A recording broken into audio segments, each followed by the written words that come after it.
Bonsoir mesdames et messieurs et mesdemoiselles. Depuis que ça a commencé entre l'Israël et la Palestine puis le Liban, je savais que quelque chose allait se passer. Et puis, est entré dedans l'Iran, je savais toujours que quelque chose allait se passer.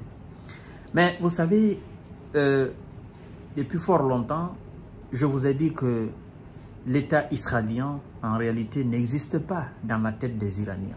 Vous savez pourquoi? Parce qu'en fait, les dirigeants iraniens savent que ce sont les États-Unis, la Grande-Bretagne et les Européens qui ont créé cet État-là, Israël, et qui le maintiennent en vie. Mais aujourd'hui, je pense que vous avez compris. Il n'y a pas match entre l'Iran et l'Israël. D'accord? Il n'y a pas match. L'Iran a plus de capacité militaire que l'Israël. Oui. Lorsque l'Israël utilise les avions américains, les F-15 et les F-16, avec les appareils de direction américains, pour frapper l'Iran en utilisant l'espace aérien de l'Irak, de la Syrie et même de la Jordanie, l'Iran, en réponse, fait quoi? Il reste sur le territoire iranien et envoie des missiles balistiques pour dire à l'Israël, je n'ai pas besoin de faire décoller mes avions. Moi, j'ai des missiles capables d'atteindre n'importe quel bâtiment israélien en Israël. Ça, c'est premièrement. Deuxièmement, j'ai des armes capables de détruire n'importe quel bâtiment, n'importe quelle installation militaire, civile, n'importe quelle sur le territoire israélien.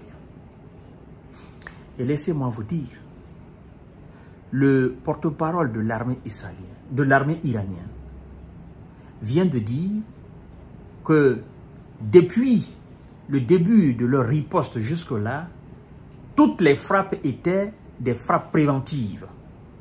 C'est-à-dire, ces opérations que nous qualifions aujourd'hui d'opérations de grande envergure, que l'Iran est en train effectivement de faire en Israël, le porte-parole de l'armée iranienne déclare ouvertement que c'était des frappes préventives. Et que les choses sérieuses vont dorénavant commencer. Alors, c'est pour dire aux Américains et aux Européens que, en fait, vous n'avez pas compris. C'est que nous, pendant les 20 dernières années-là, nous avons fabriqué des armes. Nous les avons testées. Nous avons réussi dans nos tests. Donc, nous avons tellement de missiles de toutes sortes. Nous avons tellement que on peut frapper l'Israël 24 heures sur 24 pendant un mois. Le stock est là, ça ne finit pas. Nous sommes un grand comme ça, pays. L'Israël, c'est comme ça. Et je m'en vais vous dire, ceux qui disent aujourd'hui, oh, l'Israël a la bombe nucléaire, l'Iran n'en a pas. Laissez-moi vous dire la vérité. Je suis prêt à mettre ma main à couper. L'Iran a déjà des armes nucléaires. Je suis prêt à couper ma main, à mettre ma main à couper. L'Iran a déjà des armes nucléaires. L'Amérique le sait. L'Israël le sait. L'Europe le sait. Mais ils ne savent pas combien l'Iran a. Et où sont dissimulées ces armes nucléaires iraniennes. C'est ça la réalité. En fait, vous savez, ces nations qui fabriquent des armes, qui sont dans des positions géostratégiques et géopolitiques hautement sensibles, ces nations ne jouent pas à leur sécurité.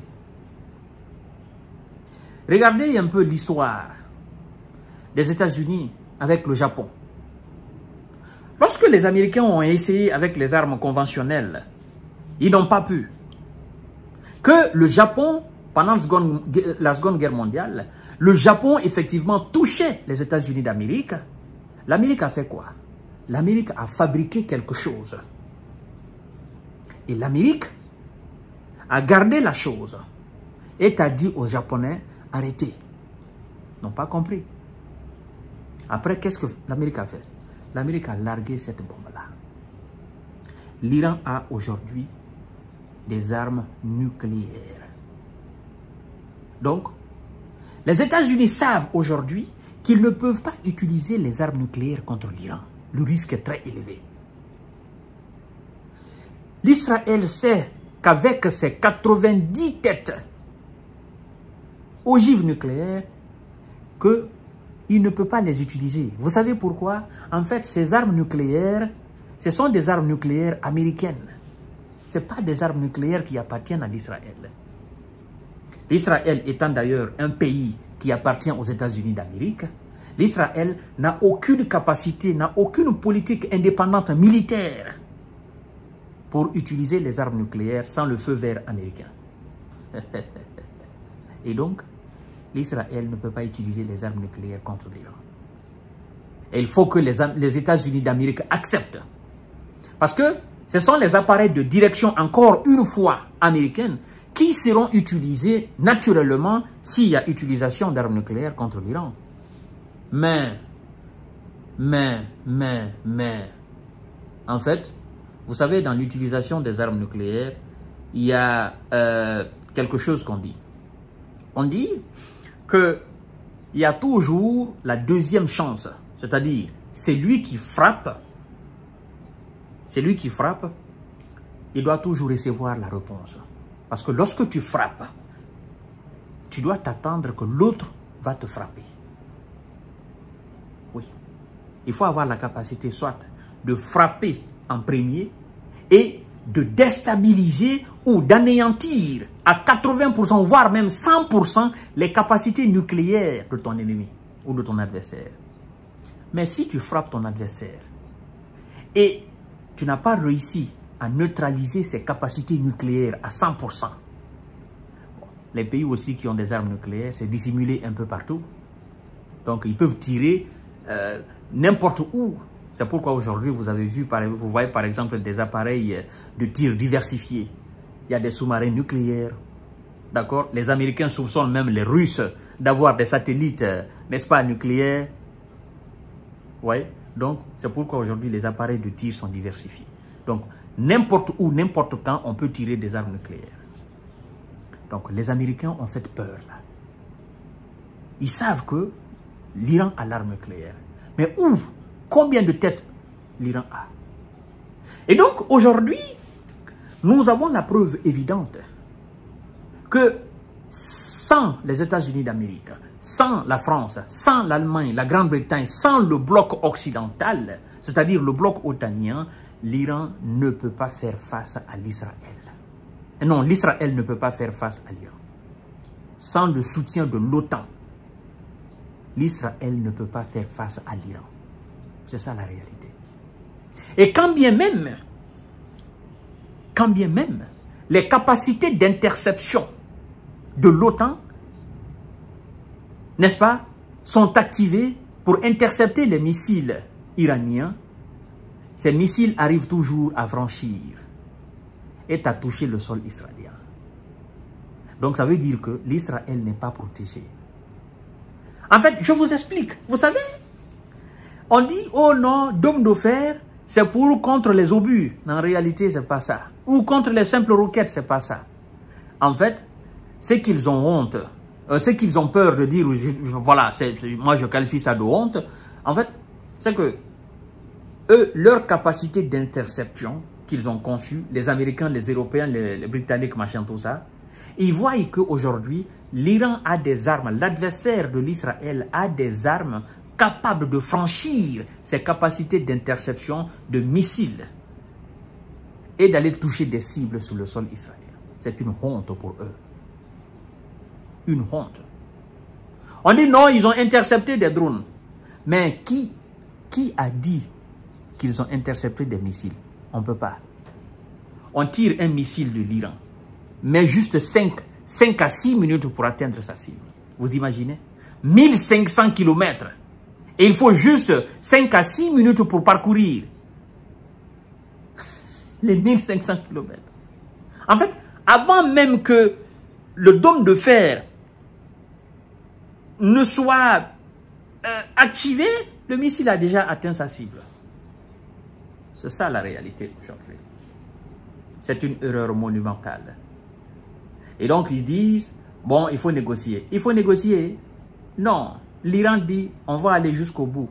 Et on va voir qui est fort, qui est faible. C'est-à-dire, après cette histoire-là, on saura dorénavant si il faut continuer à bombarder l'Iran, n'est-ce pas? Ou s'il faut continuer à bombarder. On saura. C'est une bataille ouverte. Sauf que M. Donald Trump a échoué. Lui qui voulait mettre fin à la guerre en Ukraine, il vient de provoquer une autre G au Moyen-Orient. Il a échoué complètement. Ouais. En fait, c'est ça la réalité. Mais le monde sait aujourd'hui, le monde conscient sait aujourd'hui qu'entre l'Israël et l'Iran, il n'y a pas match. Malgré les grands soutiens à l'Israël, il n'y a pas match. Et l'Iran dit que ça ne fait que commencer. Ils ont des centaines de milliers de missiles dans le sous-sol. Les installations nucléaires critiques de l'Iran sont à plus de 80 mètres sous-sol. On ne peut pas les atteindre. Les Iraniens ne sont pas fous pour laisser exposer cela. Ils savent de toutes les façons qu'en les laissant exposer, ils courent un très grand risque. L'Amérique peut les anéantir un jour. Et l'Israël, en complicité avec l'Amérique, peut le faire un jour. C'est pourquoi toutes les installations critiques nucléaires de l'Iran sont enfouies dans le sol. À plus de 80 mètres, 90 mètres, 100 mètres. 100 et quelques mètres même, ce sol. Comment les atteindre? On ne peut pas les atteindre. On va voir la suite des événements. Mais ils sont en train de lire l'heure.